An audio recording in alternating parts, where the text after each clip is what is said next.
What's going on? Welcome to Totally Blitz Podcast. Today we're talking UFC Fight Night Almeida versus Derrick Lewis, aka UFC Sao Paulo. We're going to Brazil with it again, even though their fans are assholes. As always, go down, like, and subscribe. Comment your thoughts on the card. Comment your bets because I'm about to drop some heat for y'all boys. Tag along. Stay tuned for the picks because I got some bangers coming up. As always, I'm Paul. Pick 'em, win 'em, Concha. I got the drink in my cup, and I'm joined with. You already know, man. I got that boy Kev Water voice, your boy. And Paul, I just noticed that it was like a black box or something. I thought that it was like some codeine, like the longest. I was like, he Real just flexing that he's drinking out of a palm of some coffee syrup right now, medicine. But no, that's fine. spooky vibes Happy Halloween. going. I know it's Friday, but happy Halloween, everybody. Hope you enjoyed yourself. I enjoyed myself. But here's my thing about the Brazilian fans, right? Feel like different coaches are different people. In America, there are a lot of different coaches, and there are different coaches within a lot of places. I just believe that Brazil is a very strict, is a very fuck you ass culture. Like You I know what think the issue is, bro? what, They're not allowed to do what I just did. yeah. They're not, bro. They be saying you could walk around 10 years old. This is what people be saying on the Twitter streets of Brazil. I'll be talking to Brazilians in the group chats. They be saying they see a 12-year-old with a bottle in his hand on the street. No big deal. Keep it moving. Act. Got something for me? Like versus you get caught with like back in the day you get caught with like a seed on you. Your ass is maximum time served. Yeah, they definitely get your ass over that shit. You But just need a little bit of that true leaf magic. I just think about it from the point of view that like the homies tell me that like people in Brazil are crazy. Like, man, like the thing about Brazil, it's a little different. Like we in America, we have school shooters. That doesn't really happen over there in Brazil. But in Brazil, you can get stabbed in the face over $2. Brazil kind of reminds me of they're like I know they're Portuguese and Spanish, but to me it's like the Spanish Caribbean. Where like someone coming out with like a machete over like some over a bullshit ass argument and get chopped up, it happens, and you just keep it I, pushing. I actually so the reason why I know about Brazilians is I've actually known two people like from Brazil type shit. One is from El Salvador, and another one is from Sao Paulo. Sao Paulo. El Salvador is a country. No, it's like Salvador. Oh, Like oh, it's okay. I was about to say I know El Salvador is a country over there. I know how Brazilian. But look, and these niggas is Brazilian for real, right? The boys are talking about like I asked him because I was like, hey, I know about this. There's this MMA fighter. His name's Charles Oliveira. He always talks about how he's from the favelas. They looked at me and said, You talking to me if as if I don't know? yeah, like the favelas is no joke. Like you don't go to the favelas for no reason. There's some cities that are like really small. So like there'll be like a school and then you're in the favelas. Or like you'll be like Call of right here. Duty had a whole map for the favelas to like a whole mission in the favelas for you to like fucking John Jones be partying up there, which is kind of crazy. Yeah, that shit's insane. So like the favelas is no joke. So Brazil's a different case. So I'm not gonna say that like, fans are assholes. I just think they don't take losing well. They don't fuck around. Yeah, they definitely don't fuck up. And they're used to like I think fighting other Brazilians. I don't know how like international all the sports are, like how often people come to Brazil to fight. But I feel like a lot of people come to Brazil to learn. So it's like real similar. Like they might have that little like entitlement, like, yo, bro, we kind of made this shit. We better than all y'all niggas. And then niggas be kept coming over and then fucking their ass up and just like, fuck y'all. No, it's kind of like how the whites were with football. And then Randy Moss and boys like that came in and started no more white corners. We cutting that shit. We cutting that shit out. But all right, we enough bullshit. Let's talk about this card, Kev. It's a decent card. It's nothing too crazy. It's the reason why it's a fight night in Sao Paulo and not a pay-per-view in Sao Paulo. No, I mean, you know me, I actually like the fight nights because No, like it's a good card. Like there's no like if you made it as a pay-per-view, it's not selling. But like UFC yeah, MMA fans, this is a good little card. This you got the Bonfim Bros, Chow Barlalo, Elvis Renner. shoot boxing himself. And then Jailton Almeida, Derrick Lewis. Who doesn't like big, nasty Derrick Lewis? I hate you. I don't know why I took that the wrong way, but I definitely did. But now you're not lying. Everybody loved Derrick Lewis. But on some real shit, I like this card. If I could fucking pull it up, for some reason my ESPN that acts like I don't watch UFC. Definitely. And then also the pit bull herself. I forgot about Denise Gomez is on the. She's trying to crack into the top 15, taking on Angela Hill in like the prelims. Yeah, motherfucking. Bro, this is crazy. Why can I not pull this card up? Damn, for real, you might have to let me take over. No, it's crazy. But gotta re-download the UFC app and shit. Hold on, Paul. This is the part that you cut out. Hold on. Oh, I paused it. Say less, Pebble, man. I love me some Angela Hill. I always think it's interesting seeing like her record and stuff like that. Her being like 15 and 13, and she's like 38 years old. I'm like, you've had an interesting career. Like she just lost to Mackenzie Dern. And I'm not gonna lie to you, the girl she's fighting looks like a fucking problem. Denise Gomez is a fucker. We've covered like 3 of her last fights and all KOs. She's a demon, bro. And she's the one that says look like Tank. Like she looks like Gervonta Davis and that motherfucker. Literally, and she's younger than both of us. Yeah, Angela Hill though, her record's kind of like a woman's body count. You don't ask about it. You know what I mean? Facts. You don't ask about it, bro. You know it's there, but you already buckled up for an Angela Hill fight. So yeah, I got Gomez definitely winning this fight. But It's do a you think pick she 'em KOs too, her? straight down the middle pick 'em. Really? Angela Hill's a little demon. She's small. Angela Hill big, so like I think a lot of people have the like height and size kind of thought. Angela Hill strong, got the wrestling, but like Gomez got the BJJ. Just because she don't showcase it in her last few fights doesn't mean she can't submit your ass. So like, I mean, I feel like they damn near headlined that last card. Angela Hill and Mackenzie Dern. and then Denise Gomez, her last fight, I'm pretty sure was on a main card or was like on. It was further up the line. It was on the Volkanovski Yair Rodriguez card, and she just came in here. Yeah, it was on the prelims right before Tatsuya Taira. She KO'd her like a mean, nasty 20-second KO against Yasmin Jargui. That was a 50-50 fight on paper. Yasmin Jargui's 10-1. The one loss is now the Denise Gomez. Yeah, Denise Gomez, I got her all the way on this foot. I got her to the top. I don't know. I'm on the train, but I don't think she's really champion level, but like fuck it. I'm buckle up. Let's go. Let's ride this bitch. I mean, 23 is very young. And then let's jump around here. There's a couple good fights like Renat Fakhretdinov taking Luska Satskinski Del Santos. Now we're gonna break it down, but like Fakhretdinov is a legit like another Russian. Oh,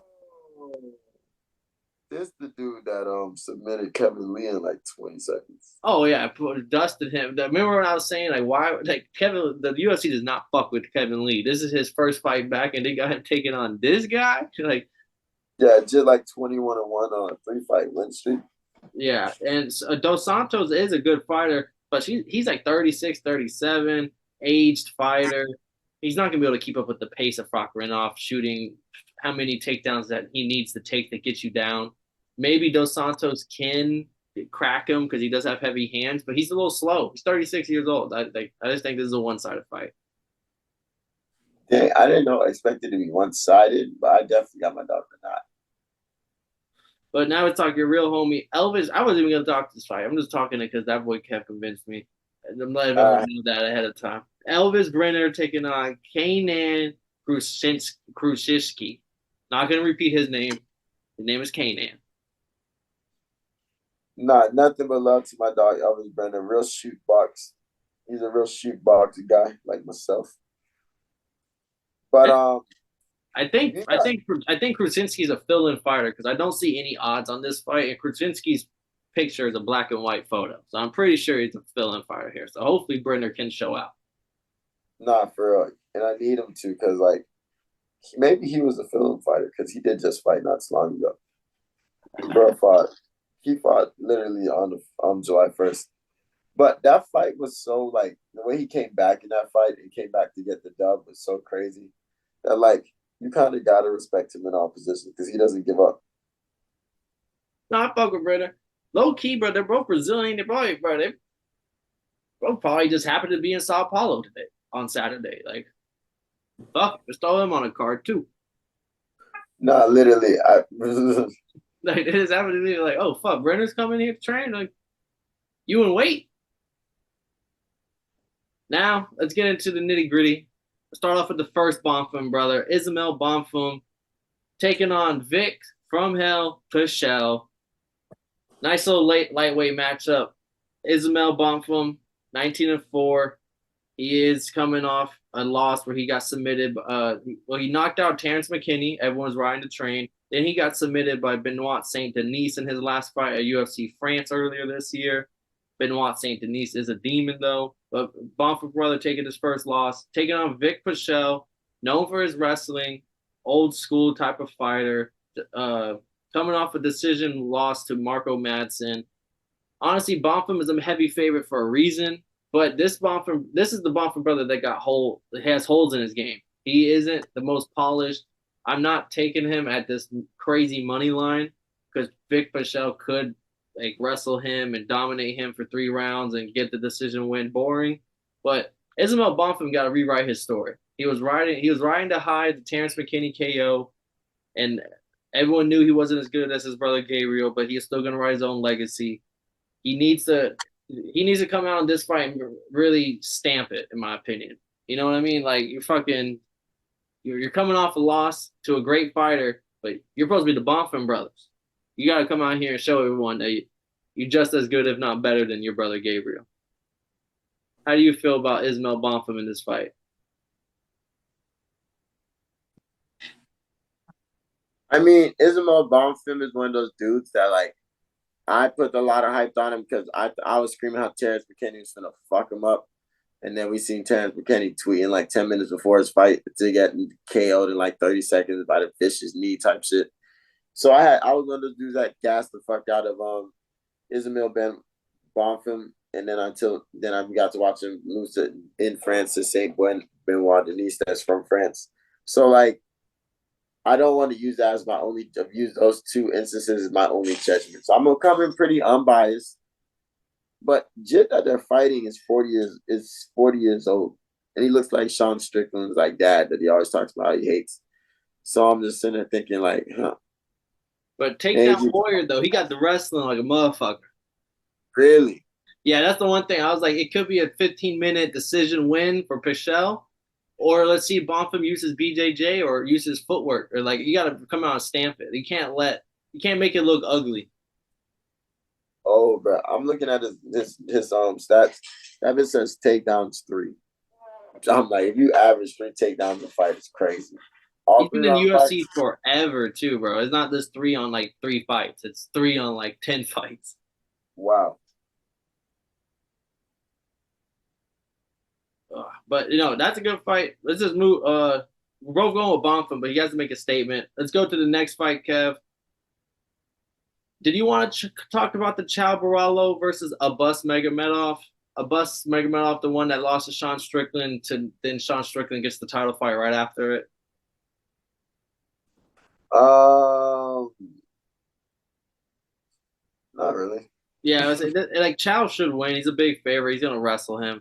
But let's just really go to the co-main event, to the other Bonfim brother, Gabriel Bonfim taking on Nicholas Dalby. Massive favorite, minus 650, plus 450 for Dalby. This Bonfim brother is the one he's special. Like this at welterweight. This is the one. Undefeated, 15-0. I still don't think we've seen the best of him. 3 state first round submissions, got the boxing background. He like got hands, can already shown he can submit you. He's the one. See, you got to be careful because there can only be one. This is where I feel like the period and age that we're watching MMA right now is a big changing of the guard. A lot of people that were champions forever are kind of like slowly but surely like leaving the company, losing the championship belt. So like I can see that and they're not getting it back. But the thing about it for me is that damn, I should have the rawest point ever. Is that it's gonna jump. Like it's gonna everything's been going crazy recently. So like, I don't know. Yeah, I'm not gonna lie, I've had the rawest point ever. I just can't remember what you just said before that. Oh, like I was gonna say he is the Brazil because I was saying he's the one, but like I think he's gonna be Brazil's next one. Like like okay. America's got Bo Nickel, then like Kamzat kind of got the Dutch or where I don't know where because he has Dutch wrestling, but they have like their person. Like every country has like their next one. Shavkat Rakhmonov for like the Kazakhstans. Like I think Brazil's next one after the is gonna be. I think he's Gabriel Bonfim. I think he's like legit. Oh, that's what I was saying. Okay, yeah. So yeah, I was about to say, yeah, I can respect that. Just be careful because you're saying that now during the age of changing the guard looks a little crazy.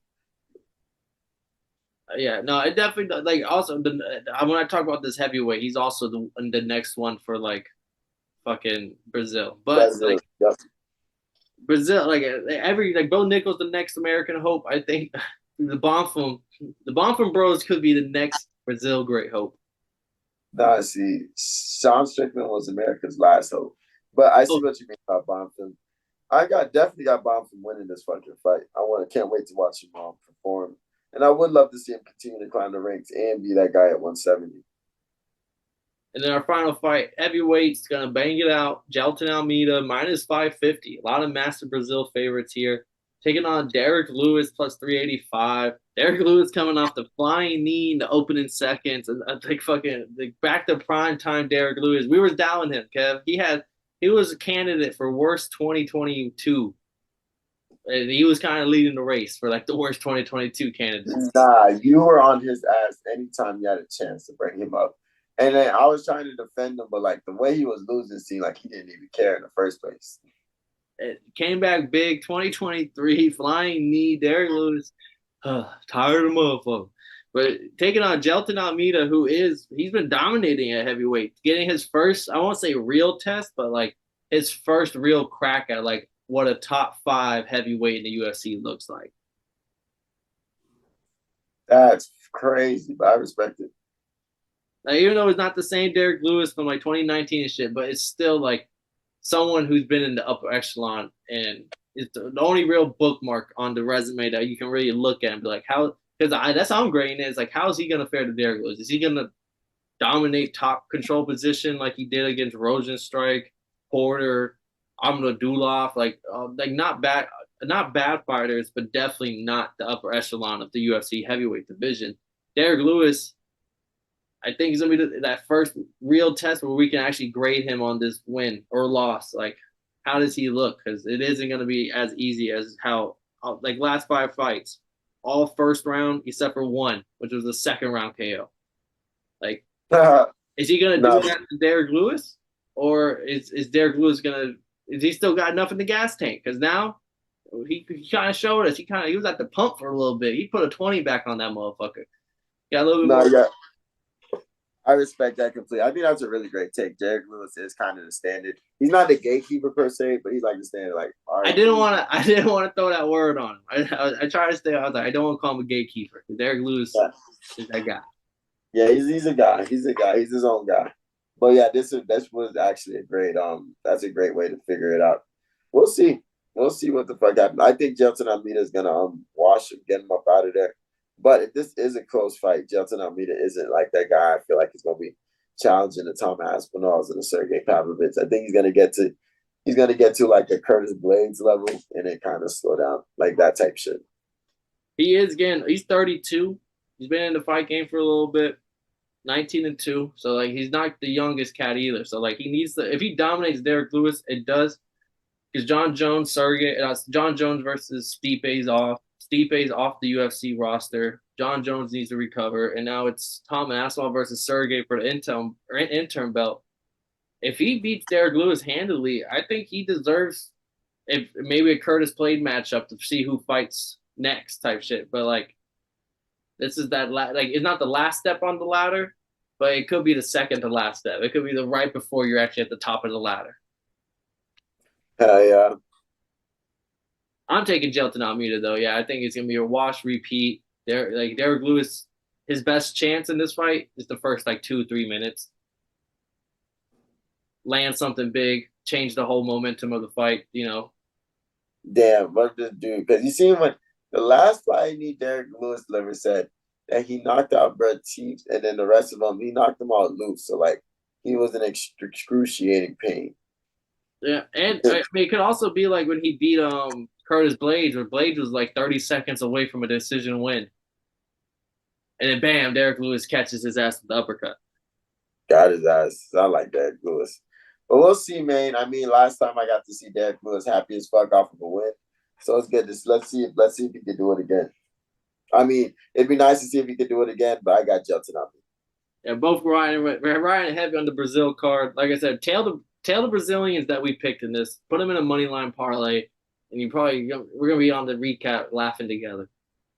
But I'm about to tell my dog Goose all about this. I might see if I can get his ass to come over to watch the fights with me. But again, appreciate y'all for staying tuned. Pay attention to the NFL shit. Heating up halfway through the season. We're getting closer and closer to the playoffs. And also stay tuned to boxing. It's been a great year. We still got more to wrap up 2023 with. As always, go down, like, and subscribe. Comment your thoughts on the UFC Sao Paulo card. We'll catch y'all boys on the recap. This has been another great episode of Totally Blitz Podcast. I'm Paul. Pick 'em, win 'em. Join with Kevin, the street fight enthusiast of boy. Y'all didn't know? Now y'all know, motherfuckers.